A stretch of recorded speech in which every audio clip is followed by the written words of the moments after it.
kohane ja oleme olnud alati hea, seda ma ütlen, et ma olen alati suutnud hästi kohaneda.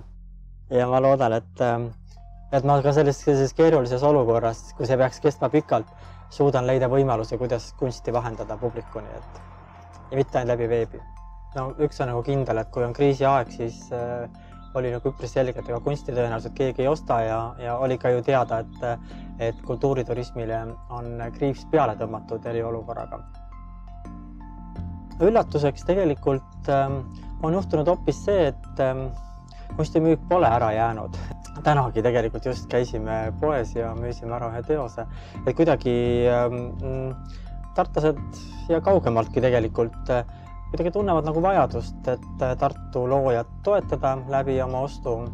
Ja kuidagi see on olnud nagu tore ja selline hästi lootustandev, et kui see kõik läbi saab, siis tõenäoliselt me ikkagi päris põhjas veel ei ole. Tegelikult minu jaoks nagu midagi väga eriolukorra väljakuulutamisega otseselt ei muutunudki, sest mina olin isolatsioonis nii-öelda juba 1. märtsist alates. Ma olin endale märtsikuu vabaks teinud, et oma teine raamat kokku kirjutada ja ma olin siiasamma tuppa tegelikult sulgunudki.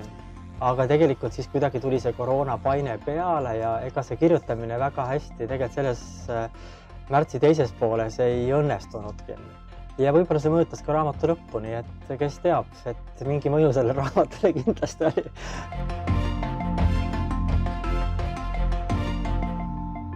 Lohistan metallist suurte vedrudega vanakooli välivoodi õue.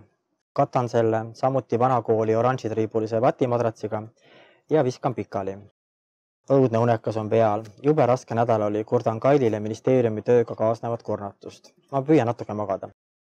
Ära siin küll magama jää, vehib Kaili kätega. Mine kibuvitse põõsa taha. Muidu mõni arvab, et sa oled näituseksponaat. Lahe ju. Endine punkar magab, muutun elavaks. No sa ei ole ju, käsutab Kaili mind põõsa taha täpsustamata. Kas ta mõtles, et ma pole lahe või endine punkar või lausa mõlemat.